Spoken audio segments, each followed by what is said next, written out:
Epilogue. At 0217 GMT, a nested program in the butterfly's wing stand-easy memory core uncoiled into the main operating system. Subroutines hived off the main code set as it cut into the heart of the computer. Once in place, it started issuing a series of complex instructions to certain station peripherals.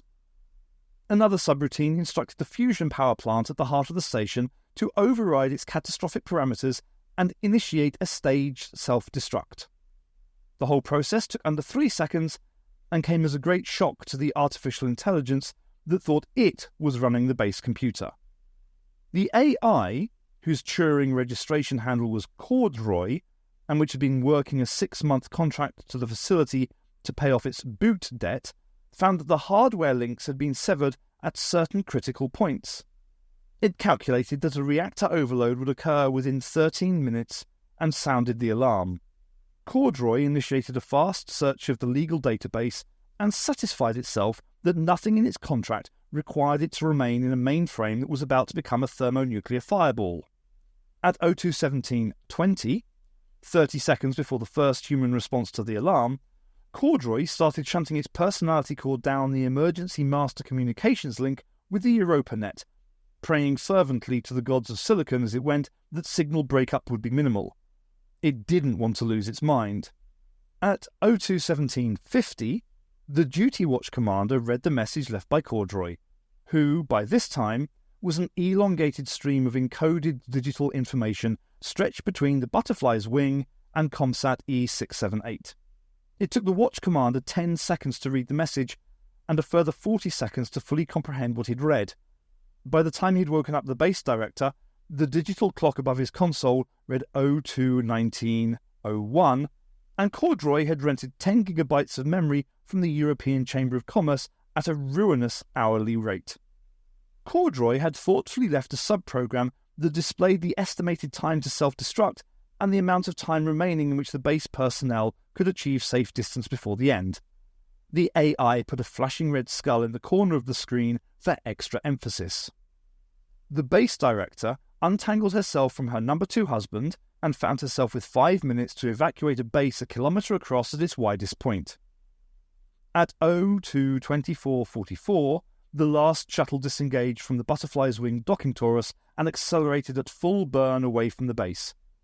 It joined an expanding ring of 22 other small craft, all sacrificing their fuel safety margins to get as far away as possible before the reactor blew. Logged in its rented RAM, Corduroy had already filed a suit against Harare Power Systems, who owned the butterfly's wing, for breach of contract.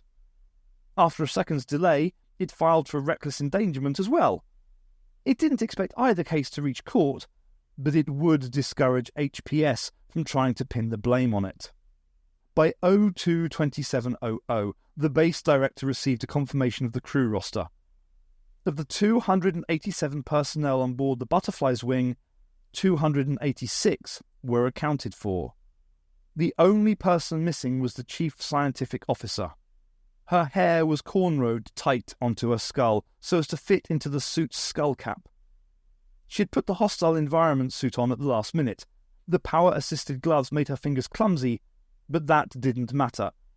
She was running this show through a direct neural link.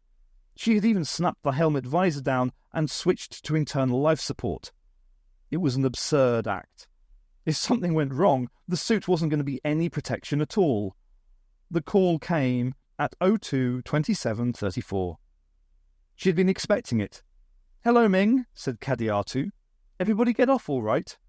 Ming, she noticed, was wearing a bathrobe. There were a lot of tense faces in the background. Ming hadn't looked that angry for 3 years. "What the fuck are you doing?" "You know that little problem we had? Meeting the energy requirements for the first 2 nanoseconds of the jump. I said we could use a contained nuclear explosion, and you said we'd never get power baffles that could handle it. Well, I solved the baffle problem. What do you think?" "I think you're out of your tiny mind." "Oh, but I have drunk half a bottle of sake." "You're pissed. You don't expect me to do something like this sober, do you?" "We could have used a nuclear device in deep space," said Ming tightly. "You didn't have to blow up the base." Yes, I did, said Kadiatu. I had to destroy my work. The human race isn't ready for time travel yet. Never mind the human race. What about you? Either I'm ready, said Kadiatu, or I'm plasma. It's pointless anyway. We downloaded your notes. That's the essential bit. We can replicate the experiment any time we like. Kadiatu had to laugh. She couldn't help it. And what you've got, Ming, is the complete works of William Shakespeare, 2 Kafka novels, and a bootleg copy of Thatcher, The Wilderness Years. Ming closed her eyes and said something long and complicated in Cantonese. When she opened her eyes again, they were filled with a strange recognition. Bugger, she said, and terminated the communications link. The countdown read 60 seconds. Inside the suit, it was terribly quiet. Kadiatu thought it strange that she couldn't hear her own breathing. The prototype didn't have a name. It was fashioned out of a modified cargo shuttle, its guts ripped out and replaced by the baffle field managers that would soak up the energy. It hung suspended in a spherical chamber 200 metres across, close to the heart of the station. 30 seconds. There were 4 fission-fusion devices stored in the hold, courtesy of the Angel Francine. God knows where she got them from. Probably army surplus. 4 more jumps after this one, and then she'd be out looking for more fuel. 20 seconds. She remembered a black rose and a cool hand, the taste of gunpowder on a boy's lips, a river under a blue African sky, water over her head, and the shrill, distorted screams of her playmates. 10 seconds. A beach on the ocean, with a storm sweeping in, picking up the stick as the smooth-skinned mother of the world.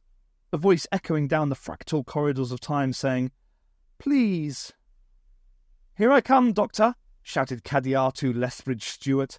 "Ready or not."